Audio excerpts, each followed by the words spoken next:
Hey, everybody, welcome to Love and Reload, the voice of the relocation industry. I am your host, Ben Cross, and I am so excited, so honored to have a wonderful guest today. Ellie Sullivan, Senior Vice President, Advisory Services at Weichert Workforce Mobility, is with us today.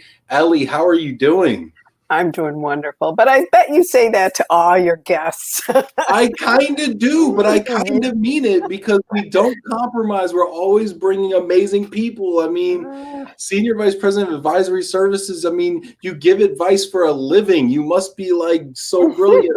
I can't wait to hear, like, I need advice all the time. I aspire to be a person that gives advice for a living. I know I'm oversimplifying, but that's such a cool title. And like, I always want to have a cool title. So before, like, as people are coming in and we have just a little time to ourselves right now, what do you do? What does that mean?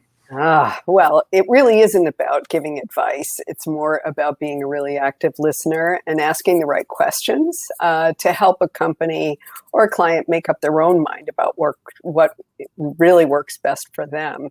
You know, and yes, there is a little bit of advice giving there, but it is a technique that I think is really more about asking the right questions. So you should be doing my job today because you're a professional question asker in your own right. I love that. People that ask great questions are way better than people that give good answers. Well, I'll put you on the spot then. You know, what are you enjoying most about doing this Love and Relo? I mean, you're obviously spreading a lot of love. A lot of love. Yeah, I mean, that's probably the best part, and the piece with that goes with that is the people that we're spreading it with, right? And the fact that I get to meet people like Ellie. I don't know if we would have really had the time to sit and talk and get to know one another. I mean, we're carving out an hour right now out of our lives to get to know each other on a real meaningful level, not just like a superficial, hey, how's the weather? Oh, I don't know. How was the flight in today? You know, how's business? Oh, it's bad. How's business? Oh, you know, like, we're gonna dig into some stuff today, and I'm gonna get to know you as a person, and you are gonna know me as a person. And when we finish this, not to get too meta and like kind of spoiler alert, but we're gonna like be friends after this. And like the fact that now I have like 200 friends that I didn't have a year ago, I think that's my favorite part. So thank you for asking. Well, in the process, I think you're disseminating a lot of great thought leadership and a lot of insights that help to inform people and you know, give them a little sense of belonging. It's a kind of a challenging time during COVID, so your community has created a little sense of community, I think. Yeah, thank you so much. And speaking of the community, let's check in with some people. Hey, if you're watching right now, go ahead, hit that like button, send a little heart out there to Ellie. Ellie, where in the world are you right now? I'm in beautiful Cape Cod, Massachusetts. So. Cape Cod, Massachusetts. Yeah. That sounds lovely right now. Yeah. That's awesome. So send a heart out to Ellie in Cape Cod. Leave a comment, go ahead and get active. I want to hear your questions. I want to, your questions for Ellie. We're going to talk about those. Let me know where you're coming to us from. We're going to take a moment here and honor some people that are checking in with us. We've got Sylvia. Yeah, it's so cool when Sylvia checks in. It's good to see you, Sylvia. Henri from Bordeaux. Henri, are you in France right now? Sometimes you venture out. It's good to see you. I tried to click that link on the, the vineyard that he was talking about. Lincoln, I was thinking about that too yesterday. I was like, I could use a case of wine right now. Could we all use a case of wine right now? Oh my goodness. Tim Quirk, hello, Ellie and Ben from an active listener in beautiful Western New York. Hey, Tim. Tim, it's funny. I call you, you send me the voicemail, and then you tune into the show. It's very interesting. Jack Jampel, hi, Ben and Ellie. What's up, Jack? Jack. Rob Zeitz, hello from Cambridge, Mass. Cambridge. That's close. Hey, some smart guys in Cambridge. Nicole McGarvey, hello from Denver, Colorado. This is great. Karen checking in from Raleigh. This is fun. Let's see. Oh, look at this. Wow, we got Kerwin. Kerwin. I love when Kerwin comes in. It's like 4 in the morning in Kerwinville. I couldn't miss this one. Oh my gosh. Pablo. Isn't this fun? It is. I saw a recent post of yours too, Pablo. So good to see you. That's great. Tom. This is great. Ellie is a great subject matter expert for any mobility related webcast. It's fantastic. We got people checking in. Roman, the best service is strong question asking, intent listening, and making clients feel empowered to make their own informed decisions. Starting off on a strong, thoughtful start. Thank you, Ben and Ellie. I want to stay there just for a second. My promise to the audience is to riff on whatever they talk about. So, great questions. I struggle with this every day. How to ask questions. What goes into a wonderful question? Preparation, I think. You really have to know your audience. You have to know, be creative, not ask the lazy question like what keeps you up at night, but really understanding the challenges that somebody might be facing. And obviously you need to build some rapport before you can ask those thoughtful questions. But I think why is that? Why is the rapport so key though? Because I want to understand this. I think people underestimate this portion. Well, I'm not just going to bolt into a meeting and say, explain to me what your corporate initiatives are and how mobility is going to help you align and achieve those objectives. You got to kind of dance around it and get to that point, and understand the power dynamics of the audience and what they're struggling with, what their goals and objectives are, maybe some of their own private motivations, So I think that's part of the prep. You got to earn the right, really, right? I mean, because some of these questions are soul bearing in a way, right? Okay, we're going to get into this week, though, is really about the students. It's about the joint Academe-Mobility Week here on Love and Relo. We're going to be talking about the program that's going on at the University of Texas at Dallas. We're going to talk about how Ellie's been involved with that, how we can get involved with that. We're going to talk about the partnership between the global mobility industry and the students and what we can get from them and what we can give, and maybe even how we can replicate some of this success in our own communities. So please go ahead and leave questions and let's check in and make this a conversation here. We got a bunch of people checking in. We're going to get to all those. But first, Ellie, I want to understand. Let's just dive right into the Academe here. How did you get involved with this program? Let's hear. Well, actually, Kerwin invited us to participate, and I had the privilege of being able to share with him some of my thought leadership, some of the white papers and research reports and things of that nature that we had curated over the course of really trying to help keep our clients informed, which is another component of being in the advisory practice, is that we're responsible for developing all that thought leadership. So I shared some of that material with Kerwin. He thought that it would be a great idea to share that with the students and that it would make an interesting part of their coursework. So we crafted with Hubert an agenda for that meeting, and their schedule was essentially an intro to mobility, and then they had a tax briefing, and then I was up as the third class. And I was really trying to struggle to make it entertaining and interesting and put a little personal spin on it. So what were your thoughts going into it? Like, were you I feel like in a weird way, I'd be nervous presenting to students because you don't even know where they're at. Oh, I figured they were all multitasking, they want a digital experience. Here I am, 30 years their senior plus, and, how could we relate? And so I was a little apprehensive about presenting to a group of, 20-year-olds. And but what did you find, though, in that process? They were very engaged.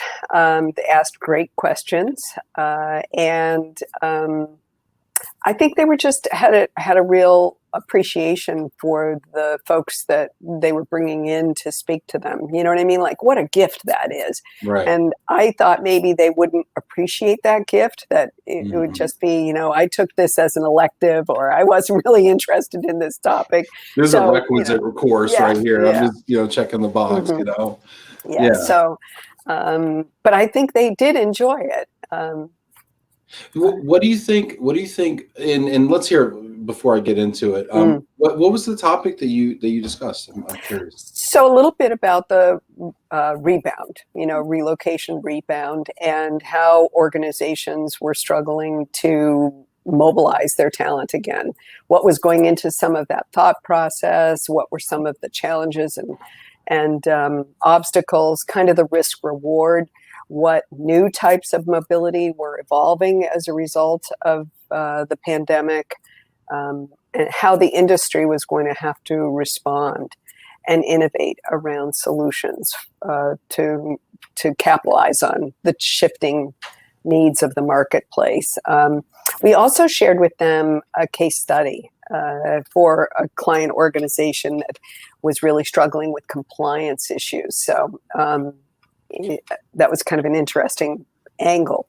Can you share a little bit about that case study? Because I mean, we're also, also just obviously interested in thought leadership too, right? Like, I mean, on this program, so I'm just always interested in case studies, frankly. Stories. Yeah, we were talking about the fact that one of the other kind of student-led initiatives that I worked on was a collaborative project with the Canadian Employee Relocation Council and Seneca College, and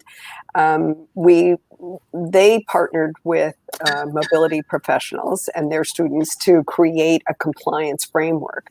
So I thought it would be a little bit different angle for their classwork and expose them to it.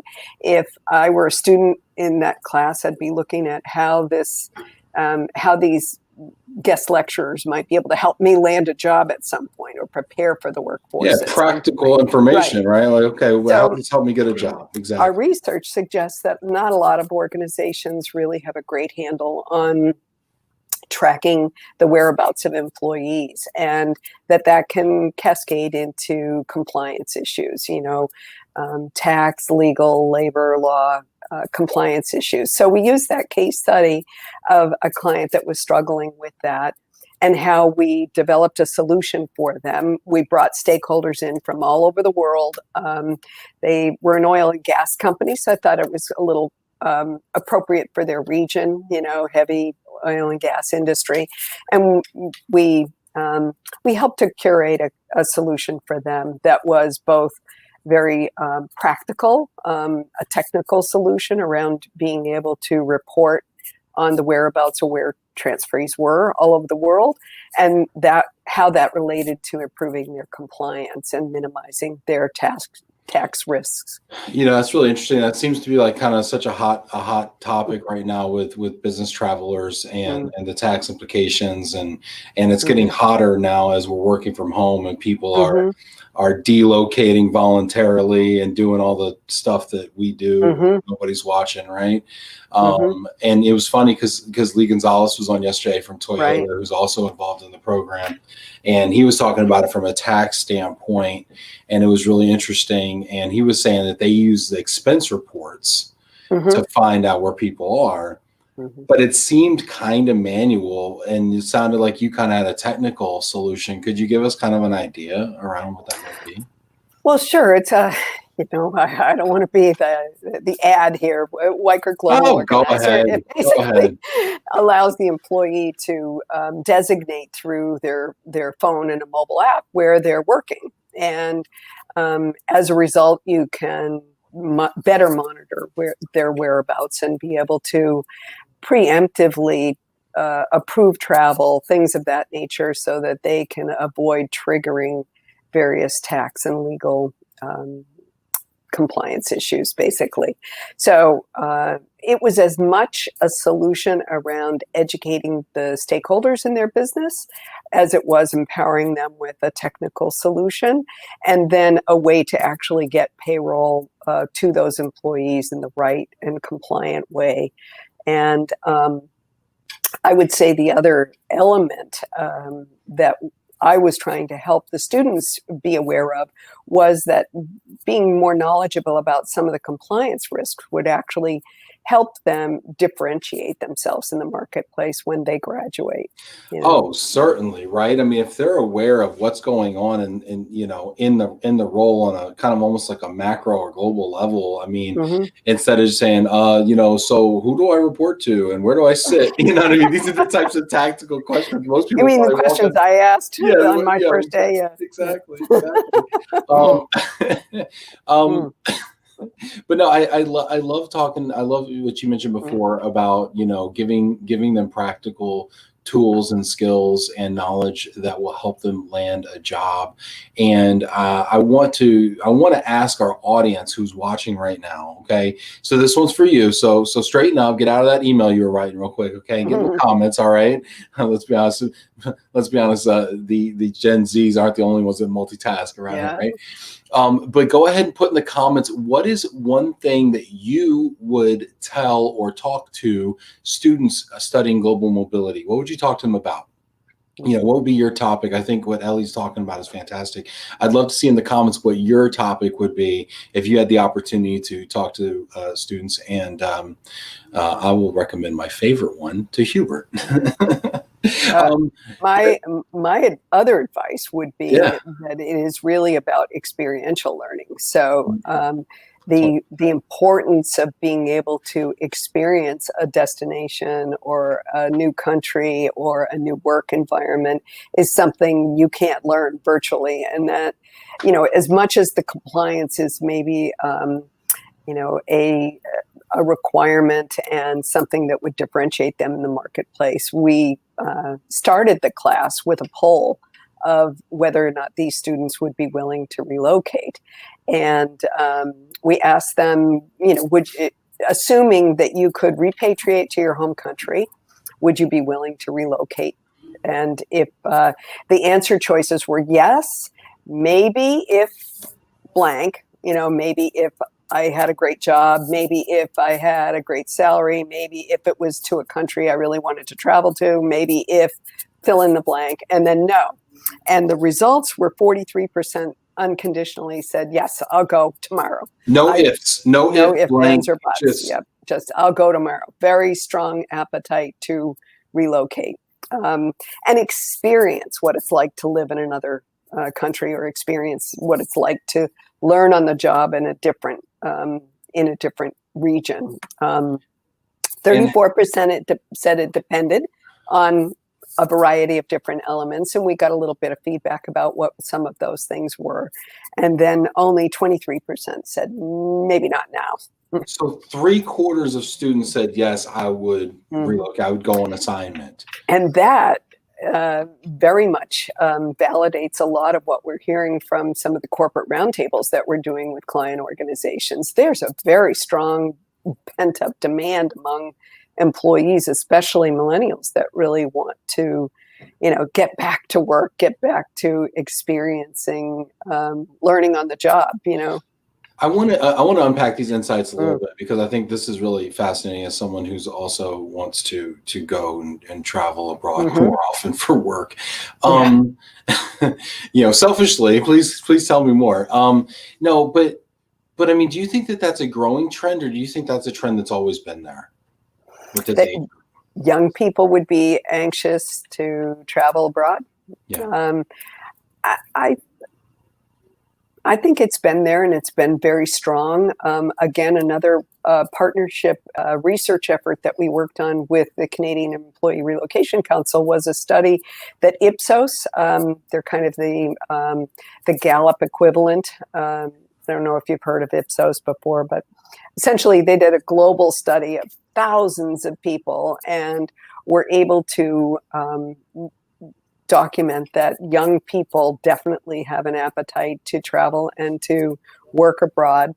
Some of the criteria that was most important to them in that particular study was how immigration friendly the destination country was. So language skills also play a role in that. So if there's a strong kind of native tongue for them, or a second language that they speak, that certainly plays into it. But the most important factor was being able to relocate back home at the conclusion of the move. So Right.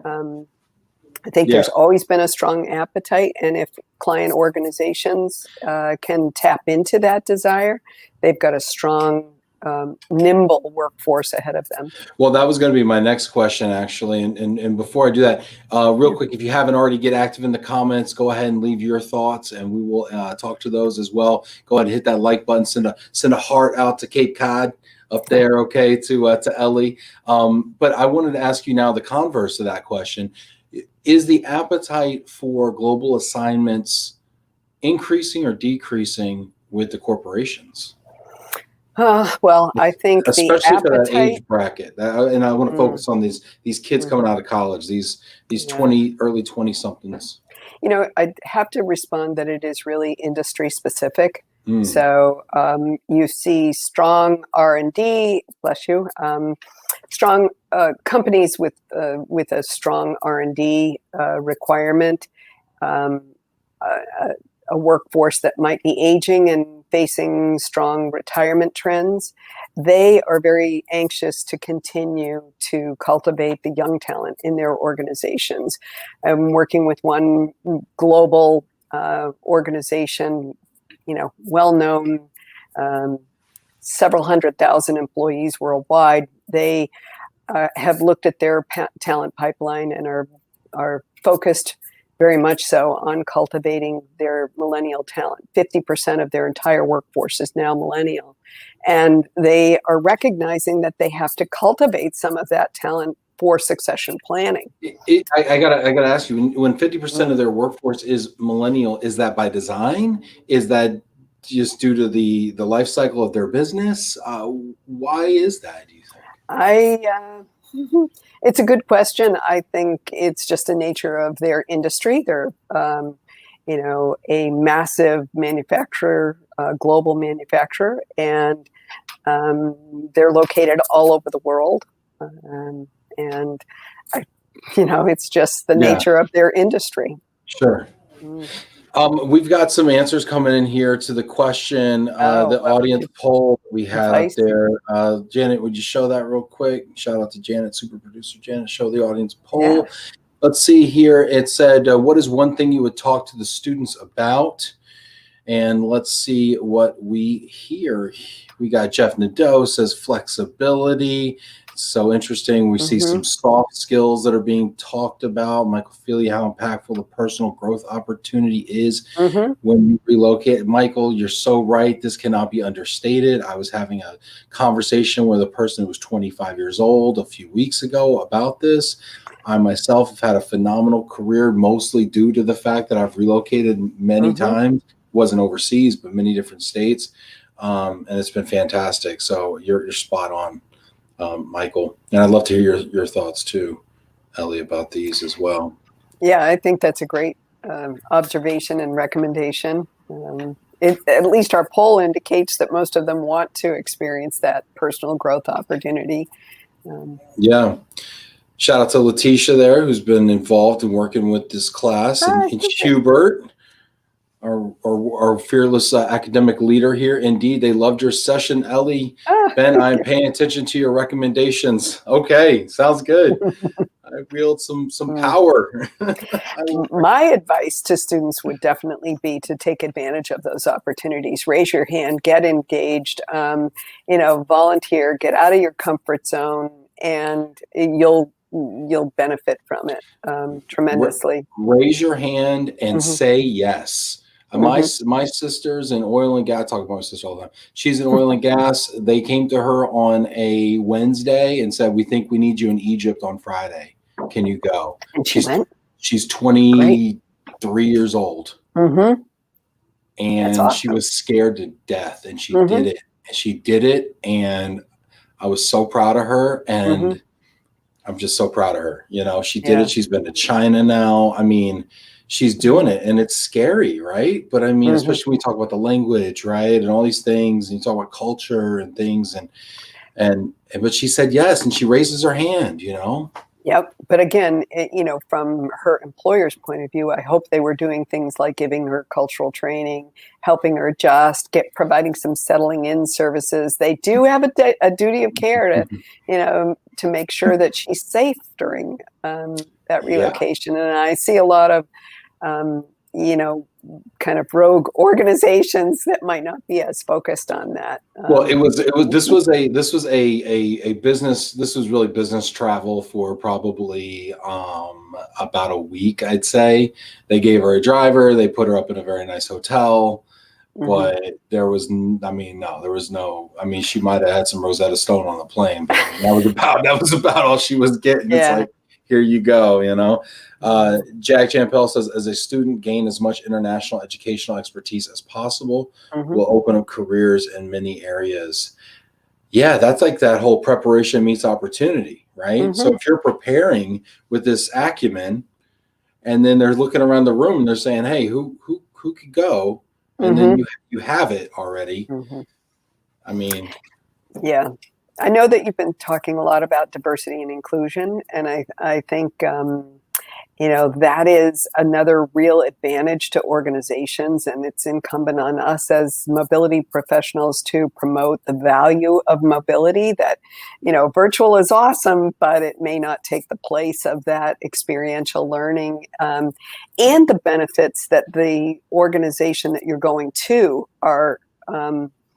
Appreciating as a result of your experience. So for your sister who went to Egypt, the team over there is learning a lot about us and our culture, or her and her culture, about her demographic.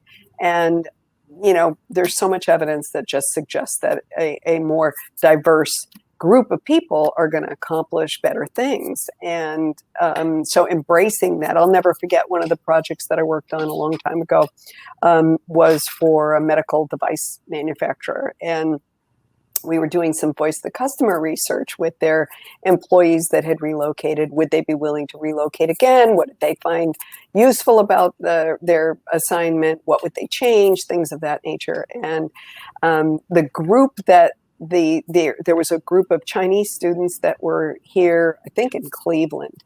And one of the real advantages was the Cleveland-based employees learned so much um, about the folks that were on assignment and about their culture and their norms, and it just demonstrates the real advantage associated with a more diverse workforce, and you get that from mobility. is there a case for mobility's sake?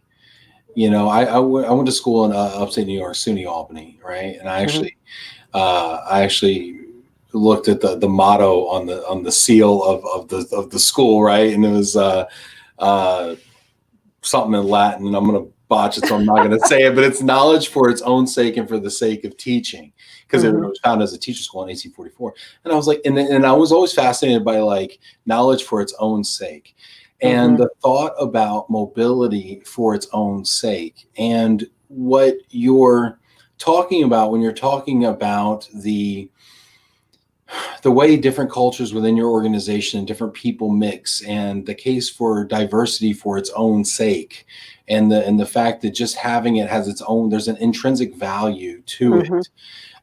And I guess my question, since you're exposed, and you're obviously, your job is to think about these things, right? And you're exposed to so many organizations, so many programs, is there a case for mobility for its own sake? Well, I don't know that I really understand the question. Yeah, I it's a think really from a bad corporate question. from a corporately sponsored mobile assignment, there's obviously an investment in that. And Mhm. I think, again, we as the industry have to promote the real value of that experience and the return on investment. We've struggled as an industry forever to be able to articulate what that return on investment is. And I think the other day we're talking about the C-suite level folks. If you look at their LinkedIn profiles, you'll see 5 or 6 different assignments that have led to that Right. C-suite. There's definitely evidence that mobility for mobility's sake is great for the organization, but at what cost? You can't just say that. I mean, it's the underpinning of why organizations are creating value-driven programs where the value to the employee is considered as much of an investment as the value to the organization. So, you know, we refer to it as kind of a 4-box model where you take the talent within the organization, the workforce, and divvy it up into 4 blocks. And you've got, you know, your volunteer moves in the lower left-hand quadrant. Well, maybe we don't really want to spend a lot of money on those folks because they're early in their career and we don't know what kind of return on investment we're going to get from those people in that category. And oftentimes those are the moves that we might create an employee or volunteer program for to support. And it might be more compliance related benefits and maybe some language training or online courses instead of a full immersion class or something. You know, the investment that the company is going to make is scaled down to reflect the fact that there's not as much for the organization to gain by investing in those mobile assignments. Whereas in the upper right-hand quadrant of that talent matrix, you have the C-suite potentials, you know, the succession planning. And there, you might be willing to spend a lot more to support that move. So there is definitely value in mobility for mobility's sake, but it depends on whose dime is supporting that mobility. Right. I guess. The question is, does it have a positive ROI for sure? And it does. It does. It's just that companies have to be cost conscious or aware of the investment they're making in that talent. I think I'll give a shout out to Kerwin. I know that one of his whys of mobility. Oh, understand the why of mobility. You should really be doing my job right now. I know. You'd be doing a much better job. No, but you know, thinking about the why of mobility, I know that one of the case stories that he shares around analytics was presenting to the business case of being able to offer relocation assistance to new hires that would reduce the amount of time that would take to fill those positions, those open positions. So he did an analytical study that showed that they could fill open positions more quickly if they offered relocation benefits. And I could be messing this up a little bit, but the directional idea of his why was there.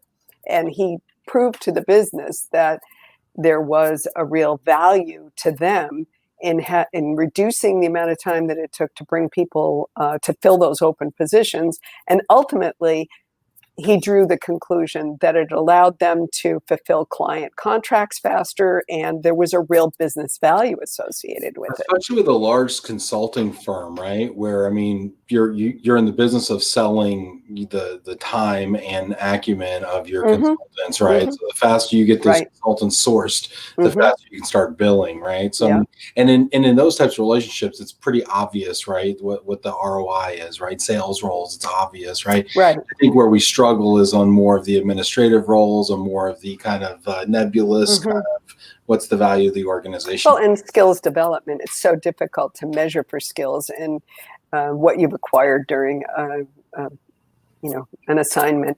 I think the other element is that, you know, so few companies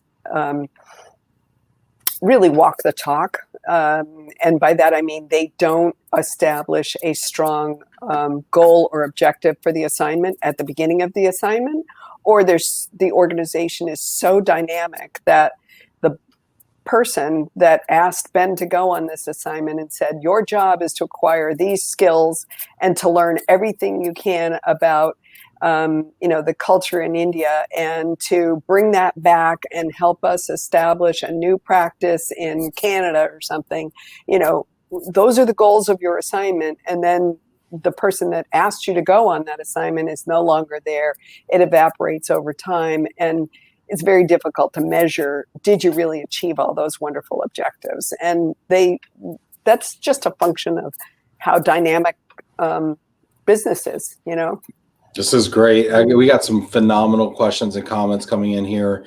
I love when we can really think deeply. The This is great. Mm. We don't do Yeah. enough real thinking.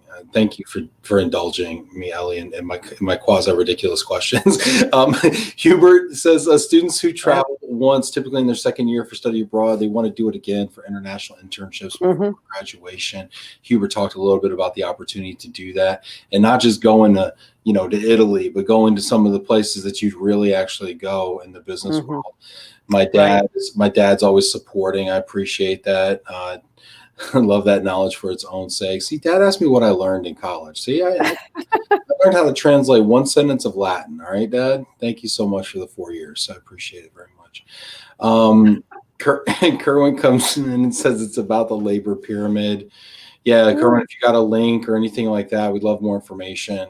Kerwin, man, that guy can think too. I mean, I'll tell you what. We've got some people coming in here answering the audience poll here as well. Sandra Clary, I'd encourage and role play thinking from the perspective of not only the employee, but also of their family's experience, and definitely want to give them a hunger to celebrate cultural variety. Very well said. I think, you've had a number of guests on that talk about their early childhood experience, traveling a lot, relocating a lot. And those people oftentimes end up in mobility. And I know you said you were going to ask about how did I find my way into mobility, because I to do this. That seems to be a real common childhood experience is and something that Hubert just mentioned too, that if you experience it once or twice and it's a favorable experience, you're likely to really embrace it later on. And you're so right. I mean, my mom moved us when I was 5. I mean, not everybody, a lot of the folks I talked to in Global Mobility, they went through it. They were an expat, or they were an assignee or a transferee at a young age, and so it kind of broke the fixed view of the world that says I'm from here, I am of here, I will grow up here, I will die here. You know what I mean? It expands your world so much, knowing that it is possible to pick up a move. So let's go down this. So enriching, your network of friends, what you get to experience. And I've noticed another thing. People have asked me, what do you learn from talking to all these people? That mobility folks are compassionate, but they are also curious. They are so curious about other people, about other cultures, and they have a yearning to understand them, and to just immerse themselves. And that's why the friendships are so easy and so deep, I think, in this business as well. But I wanted to ask you a little bit about your mobility story. This is a fine place to kind of do that. So how did you get in the industry? Well, I was actually in kind of an HR generalist capacity for GE, and did a lot of work on projects at the time, and did a project related to relocation. And I was also working with them on their the Crotonville their educational institution, and did some work around recognition programs. And I really saw a parallel between recognition programs, where, and we're talking 30 some odd years ago, where organizations were spending millions of dollars buying tie tacks, and nobody was wearing ties. And I got a tie tack on right now. Okay, well, you're the exception. And shout out to Tim Quirk, because he's got a Kodak tie tack also. There you go. And that's probably part of where you're going with this. Yeah, the classic story of getting a gold watch after 50 years, and the importance of what we were trying to re-engineer for General Electric was that it's how you communicate the value of that service recognition, and how their peers view that recognition, and having some very personal memento of it would be so much more important than a tie tack for a laborer that doesn't even own a tie in their closet. And I really saw a lot of parallels between some of the struggles in mobility at the time and recognition programs. And it was essentially that it's how you communicate, and their level of appreciation. How would they feel like like they're investing in their own career and that you value what they are contributing to the organization as some of the same kind of building blocks for an effective relocation program. And I had the good fortune of getting involved in relocation resources. Originally, they were acquired by Weichert Workforce Mobility, and along the way got, as you said, the opportunity to give advice. I established the Relocation Institute. I was doing some training and coaching work for our client organizations, and did a number of different kind of weaving my way through to this capacity now for Weichert. That's awesome. I I've love loved hearing it. the stories. That's awesome. That's fantastic. I love hearing the stories. I personally relocated several times, but never internationally. Never international. Yeah. Yeah.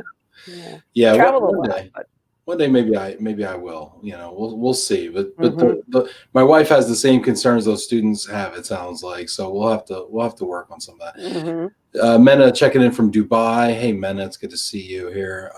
Paulie. Mindy's got a question here. Given the collapse of the gig economy, and this is something I think that that's maybe impacting young people even more, right? Because I think they have a tendency towards these types of jobs, but I could be wrong. Given the collapse of the gig economy, do those gig workers want flexibility and working from anywhere? My point of view is that I don't know that the gig economy has really collapsed, number one. But I think all workers want flexibility and the ability to work where they are most productive. So I don't know that work from anywhere is as important as where you feel like you can do your best work. And let's face it, most organizations want you to do your best work. So I think those two criteria are important to most workers, not just gig workers. It's whether or not employers can accommodate those things in a way that is, financially rewarding for both.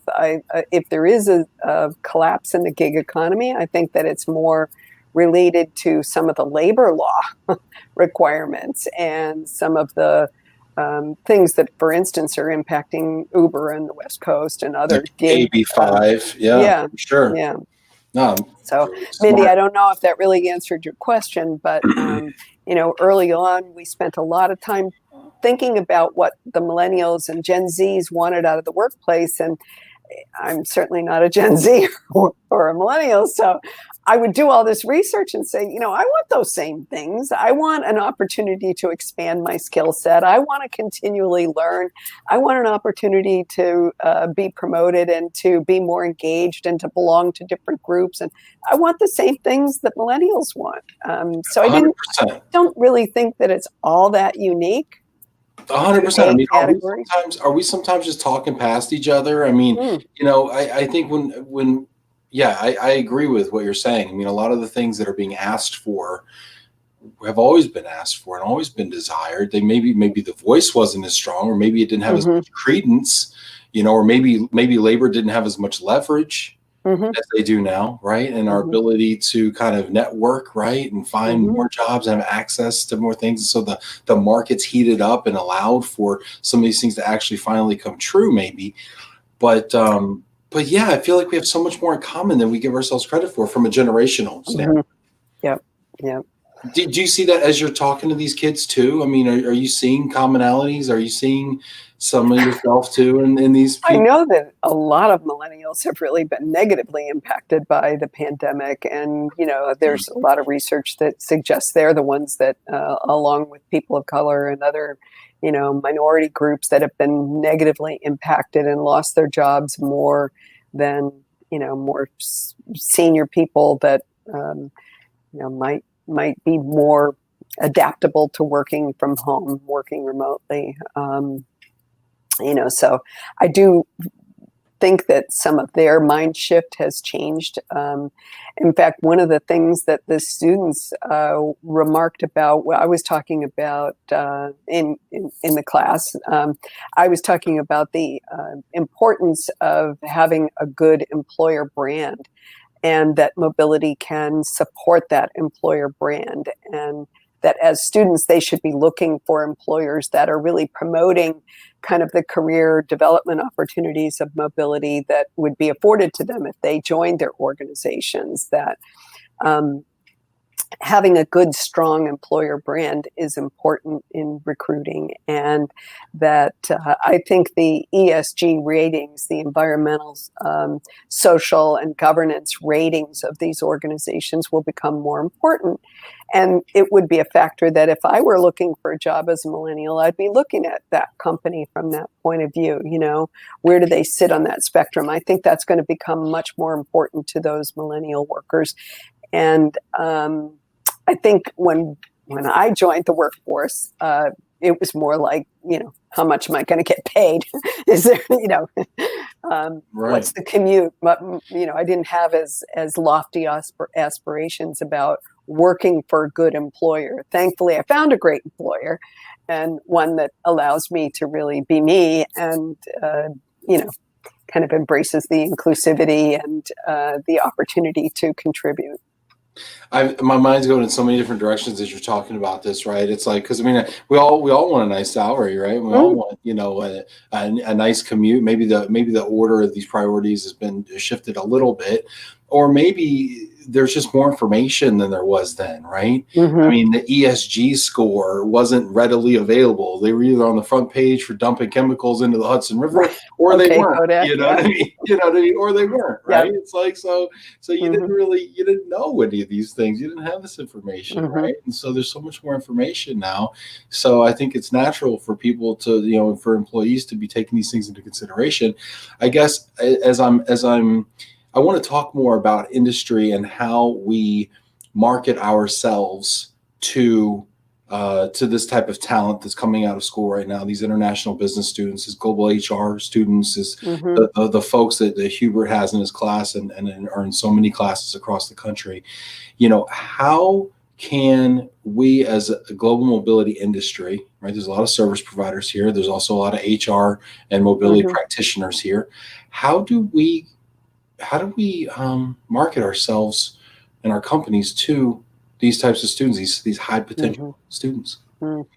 I think part of it starts with walking the talk. You know, we have to embrace the opportunity for career development through mobile assignments. So we need to offer employees the opportunity to relocate and experience that learning firsthand. I think we also have to embrace the concept of continual learning and tap into that desire to really experience a lot of different functions, and to find your belonging, if you will, find your niche in the organization. I look at so many of the colleagues that I have the privilege of working with, and we thankfully have a really great tenured organization. But what I really love to witness is how, when people get to their kind of comfort zone, how effective they really are, and how gratifying it is to see them returning something to the organization, and the organization really valuing their contribution. You know, it's such a strong symbiotic relationship. I look at somebody like Mindy Polly, who had the question before, what a natural she is in that capacity, and how we as an organization are tapping into her talent, and it's such a great symbiotic relationship. So I think that's how organizations in our industry can really promote that to students, is that you're going to have a great opportunity to learn. Our industry is very dynamic. It's always changing. There's a lot of kind of science as well as the emotional intelligence that goes into it. You've got, tax laws and labor laws and compliance laws, but then you've got this whole other emotive aspect of mobility that counseling. I mean, I love the stories from our counselors about becoming a friend to a family that's relocated, or, how they're an extension of that person during their move. And you hear these heartwarming stories and you go, what a great way to give back and to feel a sense of reward for what you do. Oh, I love it. I love it. I love it. Gosh, we have so many great comments here. People are giving advice to students. Learn another language. It's so important in this global world of ours. I was just talking to my friend Janaina. She said she's learning Spanish right now. William Taylor, salary is less important for the current workers, and he's coming from the Bay Area, saying it's about opportunities to learn, grow, work with great managers, social responsibility of the corp. There's something to be said for that, right? The great managers thing too. Like early in your career, working for a high potential manager, high potential leader who can mentor you, who can teach you the right types of traits and talents. I mean, that can have huge impacts. How you find that person, I have no idea. But but that's such a blessing when you can. Well, we have a mentor program, and I've mentored other colleagues, and I think it's so rewarding for the mentor versus the mentee. You can get as much from them as they can get, I hope, from me. Oh, for sure. So let's talk real quick about that, right? How do we as global mobility professionals, I mean, you got the opportunity to be exposed to these kids in this classroom environment. How do we, I mean, the people that are on this right now that are watching this, I just know these people from doing this for so long, right? This community is so rich in compassion and knowledge and wanting to share and wanting to support one another. How do these people that are watching this right now get involved, mentor kids, share their thought leadership? How do they get involved and do something like what you've done? I think the collaboration between academia and industry is really important. I'd love to see that fostered with other, universities and higher education. I think that's really important. I know we've done a little of that outreach, both in some of the work that I mentioned with Seneca College in Canada, and then on a recruiting basis, hiring mentees from various schools in the New Jersey area, et cetera. And so that's important. But, I would say that one of the things that surprised me, I suggested to the students that they reach out to me on LinkedIn and connect with me, and they didn't. Now, I was a little like, does that mean they didn't like what I shared with them, or they didn't find any value in that, or they just aren't inspired to do that? I don't know what the reason was, but I'd put the onus back on like Hubert to say, that's a strong opportunity. If you have a business leader that's reaching out to you and volunteering to be a LinkedIn partner with you, you never know where that network could really pay off for them. And for sure, I was a little surprised at that. I don't know. I've had the similar experience, and I think some of that is to your point earlier about like, do people appreciate the gift, that you're giving? And most often they don't, but that's okay. But it doesn't mean we got to stop giving, right? We keep giving, and people, hopefully it hits, every once in a while, right? And when it does, it's as valuable or more for us than it is for them even. So I think we just keep giving, and people take the gifts or they don't take the gifts, right? Part of being successful in life is just taking the gifts, raising your hand, saying yes, But I think I love the fact that you reached out and you availed yourself like that. One of the things that Hubert brought up in the talk we had, we explored a little bit with Lee, and I want to ideate on it just a bit here with you, is the idea of a global mobility club for these schools. So the global business school, global HR school, SHRM is very involved, in the HR schools. Could we have a global mobility club which is connected, in person, maybe connects with their local relocation council, right, for that city, right, or have the city connect to the HR global business great school, idea. Right? Interface. A lot of these have scholarship programs too, which is like natural tie-in, right? Networking events also natural, right? And then we can also aggregate them virtually for some sort of like a virtual career fair, Mhm. right? 'Cause we're always looking for high potential talent that has a bent towards global HR, bring all these kids Yeah, together virtually. I mean, what do you think about those kind of ideas? I love it. I think it's, a fabulous way to connect students and their learning with our industry, especially the regional ERC groups. And, that is a way for them to rub elbows with people that are in the industry and learn something about it. Those are not high cost, events to get involved in.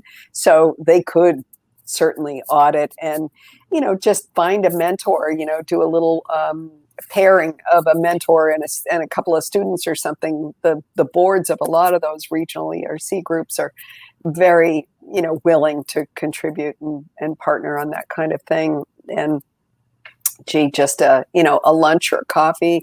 What do you do and how do you do it and what's your industry all about and what, your function. That's a great way to connect them to our industry, I think. Yeah, and what a great source of interns Mm. too for your Mhm. organization.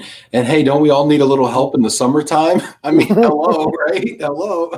Yeah, So I yeah. think this has legs. And Hubert, I'm gonna ask you. He says agree, Ellie. We discussed a rotational Mhm. international mobility experience several months ago. I'm encouraging my students to engage in rotational experiences to explore different roles, functions, Mhm. etc. Hubert, I'd love to ideate a little bit on how we can start this virtually and locally with the regionals as well. I think the regionals are always looking for engagement opportunities and content. And I just, Mhm. you know, um, let's see, we got some great comments coming here. Jennifer, Ah, uh, I agree, Ben, having a mentor is so important, has been valuable in my career, particularly in mobility. Mentorship is so wonderful. Do you want to share maybe just a little bit around mentorship too, Ellie, since we're kind of in that vein, maybe what it's meant for you, your career, both as a mentor and as a mentee? mhm. Well, I've certainly had the blessing of several very good mentors throughout my career, and one early on that really instilled a great deal of confidence in me that I might not have otherwise had. I know when I tell this story a lot, but I had the good fortune, or I don't know what you would call it, but I had the pleasure of presenting to Jack Welch, the chairman of the board of General Electric, when I was at the tender age of 23. And I What? swear, most of those people, they were just throwing me to the board of directors because they were afraid to put their rubber stamp on my recommendation. And So I here, didn't know you any want to better. present it. Yeah, I would have I peed didn't know any myself. Are better. you So, kidding me? yeah. Jack Welch? Are you kidding me? Chairman of But, G. just by having that one opportunity really gave me the confidence to say, if I could do that, I can do just about anything. Seriously. And, so through that experience and the I'm sorry. mentoring I'm that going to stop prepared you me just for for one that. moment. Just my own curiosity. How did it go? What? Did they Yeah, take it? Did they do it? What happened? they adopted the recommendations and we moved forward. You Yeah. you buried the lead on that. You got to tell you closed Jack I Welch. You did. presented Jack Yeah, Welch in there you go. 23. You Okay, I'm closed going to Jack change my Welch. story from now on. I'll start with that. I closed him. I closed Jack Welch in 23. um, but at any rate, I think that, early mentoring is so important. And then I already mentioned to you that through Weichert Workforce Mobility, we've had a mentoring program, and I've had the privilege of working with several mentees and learned so much from them.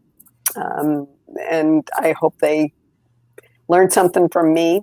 I still, will reach out to those candidates, those people that I mentored, and occasionally we'll compare notes on how to approach something. And I think that is the richest part of any managerial experience, is being able to cultivate the people around you. I have the real distinction of having a phenomenal team that I just am so proud of. And there's nothing more rewarding as an individual but to see them grow in their career. And that's the ultimate give back. They may not be students, but they are growing every day. And it's just such a rewarding aspect of leading a group like that. That's our legacy, right? Mm. we endow others with. William says we launched a mentorship program with BAM many years ago. Thanks largely to the amazing work of Sandy Bayer at Salesforce and Christina Myers. Continues to be well received by our members, and I'd be happy to share the framework and tools awesome. BAM has developed. William, I think that'd be super helpful. Leave a link if you can, or some more information. That'd be awesome. I think mentoring is harder than it sounds. It does sometimes require some framework. I've been in forced situations that weren't super fruitful because I wasn't prepared, or the mentor, the mentee wasn't prepared. But hey, you keep trying, right? Janet has a question. This is a great place to, to ask this. Janet says, what are your thoughts on mentoring down? Well, as in, how much I learned from my team every day. Yeah, Janet, give us a little more context there. I think I know where you're going, but I want to make sure that I represent the question. She mentioned earlier that you were mentoring her, and I think that's what she means by mentoring down. So the more senior person learning from the more junior person, and my thoughts on that are that I depend on those people to be learning and teaching me things every single day. I think one of your prep questions was kind of around how to be a lifelong learner. And you just have to be curious, and you have to be open to learning new things. And I know through my years, I've learned that I'm a visual learner. I am an experiential learner. You can put a technical book in front of me and I won't learn. It's just not the way I absorb information. And gratefully, I have some team members who just signed in here that teach me new things every single day. And I'm so grateful for that. Yeah, we got great comments here coming in here. I'm so thankful for all of you who are watching. Hit that like button. Give Ellie a little shout out. Throw a heart out to Cape Cod up there, okay? But this has been so great, Ellie. There's so many great comments here. Hubert saying, agree, will encourage. Hubert, I'm going to come down there to Dallas, and we're going to get a whiteboard, and we're going to figure this out, man. Ellie, I want to give you just the final word, though, to kind of wrap us up here, and just share with us just kind of a final thought, maybe, if you would. Well, our industry has certainly been rocked by the pandemic. I have great optimism that the real value of experiential mobility is not going to go away or be replaced by virtual assignments or virtual learning or virtual experiences. And I hope we all can cultivate that, and that we'll continue to be innovative in the solutions as an industry that will help companies recognize that value, and that will make it an affordable, investment for them to make. I would say that's probably my closing perspective for everybody. I love it. I love it. And thank you, everybody who's been watching. Thank you, everybody who had the courage to get active in the comments. I hope you've gotten more out than you've put in. Please hit that like button. That is our currency here. Thank you so much, everybody, for participating. I appreciate you so much. We have 2 more episodes. We got Laura Gattens from Altair tomorrow, and Friday we've got Nidal Lafi and Greg Zalesny from UTD. These are students. So we've got We've got some fantastic stuff still ahead for you. I hope you all tune in and support this fantastic Jam Week, Joint Academe-Mobility Week here on Love and Relo. Thank you so much, Ellie Sullivan. Thank you so much, Ben. It was a real pleasure. I enjoyed it. All right, sounds great. And we will see you